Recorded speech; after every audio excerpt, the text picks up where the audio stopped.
All right, so you wanted to know more about what the Palo Alto City Council gets up to.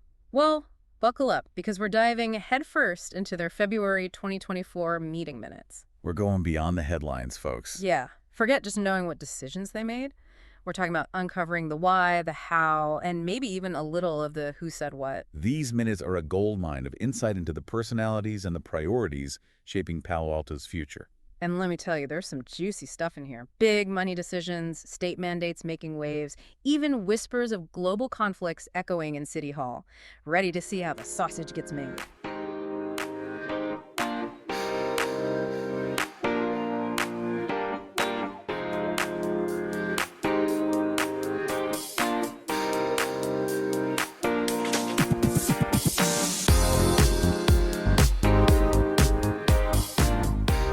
Let's start with the topic that's always on everyone's mind, shall we? Money.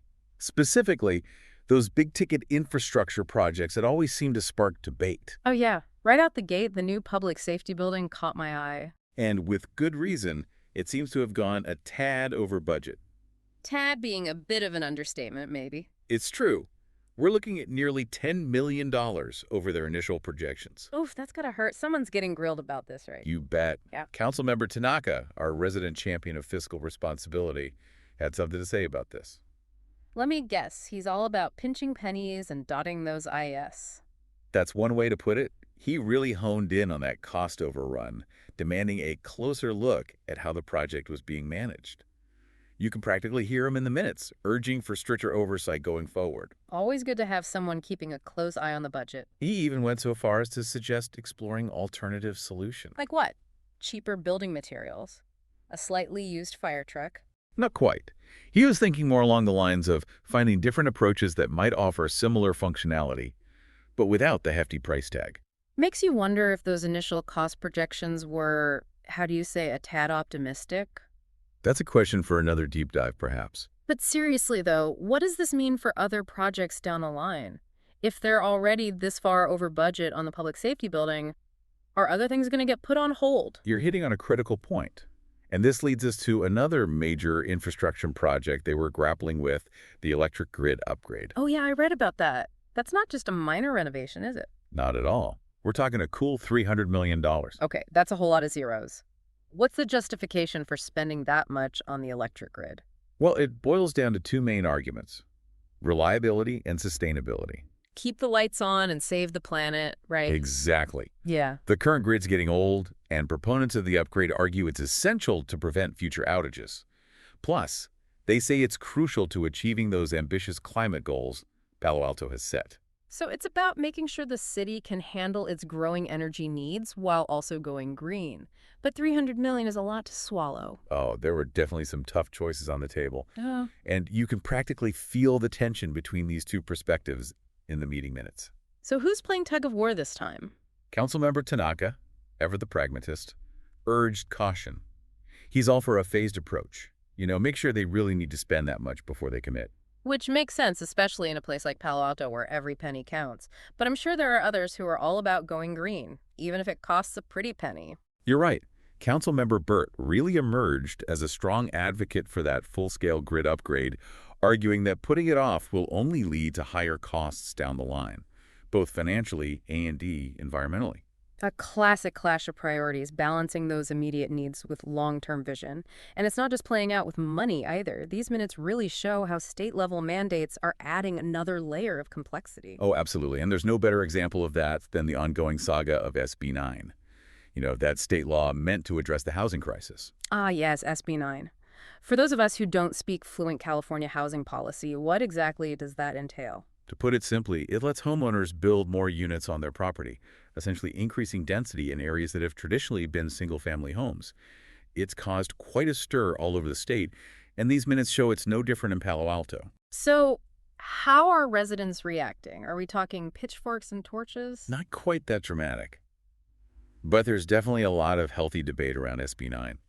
One of the big sticking points is resident notification. Yeah, I can imagine. Finding out your neighbor is suddenly your new landlord might ruffle a few feathers. What's the debate there? How much notification is enough? That is the million-dollar question. And it's clear the council was wrestling with it.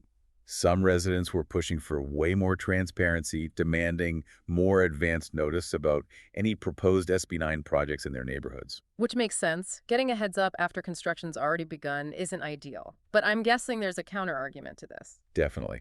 Some council members, and especially those who are in favor of increasing housing density, argue that having too many notification requirements could slow the whole process down. Making it harder to actually build new housing. Exactly. And that kind of defeats the purpose of the law in the first place. So it's about finding that sweet spot between keeping residents in the loop and not creating unnecessary roadblocks. Talk about walking a tightrope. Speaking of tightropes, these minutes also highlight another area where the council is trying to balance competing priorities, all-electric building codes. Ah, yes, the quest for a gas-free future. Didn't Berkeley run into some legal trouble over their push for all-electric? Did that have any impact on Palo Alto? Big time. That court ruling against Berkeley's code really threw a wrench in the works. Cities like Palo Alto, who are all gung-ho about going all-electric, they had to hit the brakes. Understandably so. You don't want to end up in court yourself. Exactly. And you see that hesitation reflected in these minutes. They want to make sure whatever code they implement is going to hold up legally. So it's a balancing act between their environmental goals and, well, not wanting to get sued. You got it. And it really speaks to this larger theme that keeps popping up. Which is? The struggle to maintain local control while navigating all these state mandates and legal precedents. It's a tightrope walk for sure. Makes you realize there's a lot more to local politics than meets the eye. Speaking of which, did you find it interesting how even global events can spark debate at the local level? You're talking about the conflict in Gaza. Exactly. Even amidst budget talks and zoning discussions, something happening halfway across the world found its way into the conversation. It's true. The situation in Gaza led to a very, let's say, lively public comment period. I bet. Was it a case of Palo Alto solve world peace? Some residents definitely urged the council to make some kind of statement. Condemning the violence, calling for a ceasefire, that sort of thing. Makes sense. But I'm guessing not everyone was on board with that? Oh, not at all. Okay. Others felt very strongly that the council should stay in their lane. Focus on Palo Alto issues. Exactly. Why get involved in such a complex geopolitical situation, right? So it's that classic dilemma. Do you speak out against injustice, even if it's happening far away? Or do you stay focused on your own backyard? It's a tough one. And you see this internal struggle reflected in the council members, too. Mm. Some express solidarity with those suffering, but they also voice concerns about overstepping boundaries. Not to mention potentially creating even more division within the community. Precisely. And that's what I find so fascinating about these minutes. They reveal that these aren't just theoretical policy debates. They're directly influenced by what's happening in the world and how people are feeling. It's a good reminder that even in a place like Palo Alto, known for its tech and innovation, it's often the human element that really drives things. And speaking of human elements, I felt like these minutes gave us a little glimpse into the personalities and the dynamics at play within the council itself. Absolutely. It's fascinating to observe how each council member approaches their role, what issues they're passionate about, even where they butt heads with each other. So who are some of the key players in this civic drama? Well, we've already talked about Councilmember Tanaka and his focus on fiscal responsibility. Mr. Every dollar has to have a purpose. Exactly. He's the voice of caution, always making sure they're thinking about the budgetary impact of their decisions. The guardian of the city's checkbook. I like it. Who else stands out? Well, on the other side of the spectrum, you have Councilmember Burt. He emerged as this passionate advocate for climate action and long-term sustainability. So a bit more of a visionary. I'd say so. He's not afraid to push for bolder solutions, even if they might cost more upfront. Always good to have a mix of perspectives. What about Councilmember Koo? What kind of role did she play in all of this? She struck me as a very strong advocate for resident engagement and transparency. Making sure people feel heard, especially on issues like SB9 that directly impact their neighborhoods. Absolutely. She really emphasized the need for clear communication and making sure residents have a chance to voice their concerns. Because at the end of the day, these decisions affect real people's lives. Exactly. And this really highlights that tension that often comes up in local government. Which is? How do you balance efficiency with participation? You want things to run smoothly, but you also want to make sure everyone has a seat at the table. How did that play out in these minutes? Well, there were a few interesting examples. One that comes to mind is the discussion about Palo Alto's Friendship Cities program. Now, I'll be honest, I'm not entirely up to speed on my international diplomacy protocols. Friendship cities, that's like sister cities, but a little less formal. You could say that. It's more about building relationships with cities around the world, Hmm, cultural exchange, that sort of thing. sounds lovely. Who could object to a little international friendship? You'd be surprised. Councilmember Tanaka, ever the pragmatist, had some reservations about expanding the program. Even Mr. Make New Friends himself, what was the issue? He was mainly concerned about the financial implications. Even small expenses add up, and he felt it was important to prioritize essential services. That's fair. But I'm sure other council members saw the value in nurturing these global relationships. Exactly. Councilmember Burt spoke passionately about the intangible benefits: goodwill, cultural understanding, maybe even some economic opportunities down the line. There's that clash of perspectives again, the pragmatist versus the idealist. So who came out on top? Did Palo Alto expand its circle of friends? Let's just say that Palo Alto is ready to spread its wings and make some new friends. The council ultimately voted to expand the program. Good for them. Proof that even amidst the serious stuff, there's room for a little international camaraderie. Absolutely. But as fascinating as it is to dissect all of these personalities and their dynamics. Oh, I know. It's like a little political soap opera sometime. Right.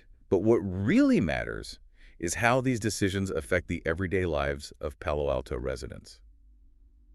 So as we wrap up our deep dive into these meeting minutes, what are your takeaways?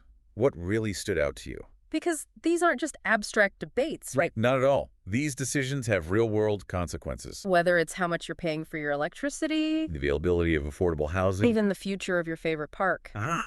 It all boils down to these decisions made in City Hall. And remember, this is just a glimpse. A tiny peek behind the curtain. 1 month out of an entire year in the life of your city council. So, what got you thinking? What do you want to explore further? Maybe this whole SB9 thing piqued your interest in housing policy. Or perhaps Councilmember Tanaka's concerns about the electric grid upgrade have you wondering about alternative energy solutions. Whatever it is, these minutes are just the starting point. Exactly. And that's the beauty of local government, isn't it? It's accessible. You can attend the meetings, follow the issues, make your voice heard. Because at the end of the day, it's your city. These decisions affect all of us. So stay curious, folks. Stay engaged. And hey, who knows? Maybe we'll see you at the next city council meeting. Until then, thanks for joining us for this deep dive. And remember, the journey to being a well-informed citizen is an ongoing adventure.